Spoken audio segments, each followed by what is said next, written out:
પાટણના ભાવેશ જીલિયાનું farm house state of રામાધણી અને આખી બાબતને લઈ અને અનેક ચર્ચાઓ થઈ અને ભાવેશ જીલિયા ભાર્ગવ જીલિયા પણ ચર્ચામાં આવ્યા છે, પરંતુ હવે જે ફાર્મ હાઉસ હતું એ ફાર્મ હાઉસનું ડિમોલેશન કરવામાં આવ્યું છે।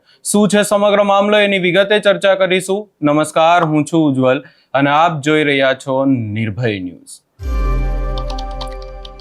પાટણનું જીલિયા ફાર્મ હાઉસ સતત ચર્ચામાં ચાલી રહ્યું છે અને ચર્ચામાં એટલા માટે આવ્યું કારણ કે આ એ જ ફાર્મ હાઉસ છે કે જે ફાર્મ હાઉસ ઉપર હુમલો કરવામાં આવ્યો હતો અને હુમલા દરમિયાન ત્યાં પોલીસની ગાડી પણ હાજર હતી અને પોલીસને જગ્યાએથી ભાગી જવું પડ્યું હતું। ત્યારબાદ આખી બાબતને લઈ અને અનેક ચર્ચાઓ થઈ। ચર્ચાઓ એવી પણ થઈ રહી હતી કે આ ફાર્મ હાઉસ કે જેનું ફાર્મ હાઉસ છે અને આ ફાર્મ હાઉસ ઉપર હુમલો કરવામાં આવ્યો હતો અને ત્યારબાદ એ આરોપીઓની પણ ધરપકડ કરવામાં આવી। ત્યારબાદ એ આરોપીઓનો વરઘોડો નીકાળવામાં આવ્યો, પરંતુ ભાવેશ જીલિયા અને ભાર્ગવ જીલિયાની સામે તો સવાલો ઊભા થઈ જ રહ્યા હતા। ભાવેશ જીલિયા અને ભાર્ગવ જીલિયા એ જીલિયા ગેંગ કરી અને એક ગેંગ ચલાવે છે। તેમના અનેક કિસ્સાઓ એવા સામે આવ્યા છે, એમની સામે અનેક એવા કેસ નોંધાયેલા છે અને ત્યારબાદ તેમની સામે અનેક સવાલો પણ ઊભા થયા અને સવાલો એવા ઊભા થયા કે આમની સામે પોલીસ કોઈ કાર્યવાહી નથી કરતી, કોઈ કાર્યવાહી કેમ કરવામાં નથી આવતી। અને હવે હાલ જે સમાચાર સામે આવી રહ્યા છે એના હિસાબે જે ભાવેશ જીલિયા અને ભાર્ગવ જીલિયાનું એવું કહેવાય છે કે એક ફાર્મ હાઉસ છે સ્ટેટ ઓફ રામાધણી કરીને, એ ફાર્મ હાઉસનું ડિમોલેશન ચાલુ કરવામાં આવ્યું છે। અહીંયા અનેક સવાલો એવા પણ ઊભા થઈ રહ્યા છે કે કેટલાય સમયથી આ ફાર્મ હાઉસ બનાવવામાં આવ્યું હતું તો પછી હવે કેમ ડિમોલેશન કરવામાં આવી રહ્યું છે।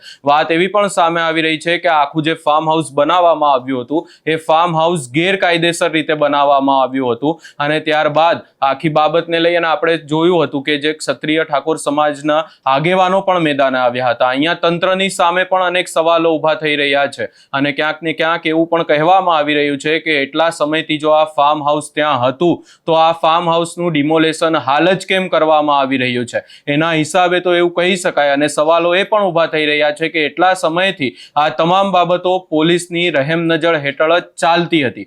હવે સવાલો ઊભા થયા એટલા માટે કારણ કે આ ફાર્મ હાઉસ ચર્ચામાં આવ્યું અને ચર્ચામાં આવ્યું, પોલીસની સામે સવાલો ઊભા થયા એટલે હવે આ ડિમોલેશન કરવામાં આવી રહ્યું છે। પોલીસ એટલા સમયથી ક્યાં હતી જ્યારે આ જીલિયા ગેંગ આટલી બધી મોટી ગેંગ બની ગઈ।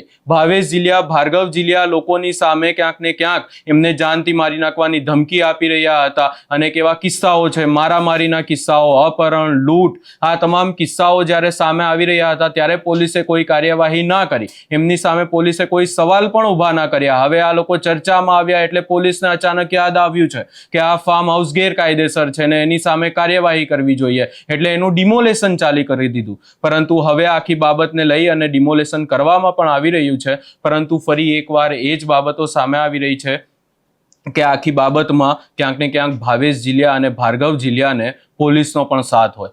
જે આરોપીઓનો વરઘોડો નીકાળવામાં આવ્યો ત્યારબાદ પણ અનેક સવાલો એવા ઊભા થયા કે જ્યારે એમની સામે પણ એક આવા ભાવેશ જીલિયા, ભાર્ગવ જીલિયા જેવા ગેંગસ્ટર છે, કુખ્યાત ગુંડાઓ છે અને એમના ઘર ઉપર હુમલો કર્યો, પરંતુ આ જે આરોપીઓનો વરઘોડો નીકાળવામાં આવ્યો એ પણ અયોગ્ય છે અને ત્યારબાદ આપણે જોયું કે આખું ક્ષત્રિય ઠાકોર સમાજ મેદાને આવ્યું હતું।